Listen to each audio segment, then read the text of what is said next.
मेहनत हो तो पहाड़ भी हिल जाएं, ये मुहावरा हर इस शख्स के लिए है जो अपने पसीने से माशरे की तमीर करता है। 1 मई को दुनिया भर में मजदूरों का दिन मनाया जाता है, जो मेहनत कशों के हकूक, इनकी कुर्बानियों और माशरे में इनके किरदार को खराज तहसीन पेश करता है।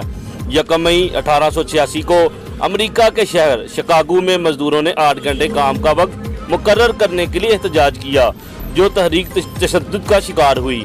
इन शहदा की कुर्बानियों को खराज तहसीन पेश करने के लिए पाकिस्तान समेत 80 से ज़ायद ममालिकों में कौमी तातील होती है।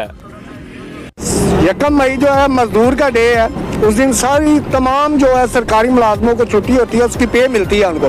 लेकिन मजदूर उस दिन में भी काम कर रहा होता है, उसको अपनी ही जेब की वजह से, काम की वजह से उसको पे मिलती है। ठीक है, और जो उसकी है, इसके लिए सोचना चाहिए मरियम नवाज को कि ये जो मजदूर हैं, जो पाकिस्तान की शान है, इसके बारे में सोचना चाहिए कि इसके जो बेहतर होंगे तो पाकिस्तान बेहतर होगा।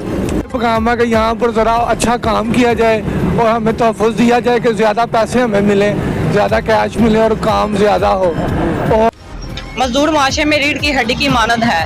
इनको दरपेश मसाइलात का तदारक करना हुकूमत की अवलीन तरजीहात होना चाहिए। साथ ही कैमरा टीम के हमरा उसामा तुफैल, नाउ न्यूज़, शेखुपुरा।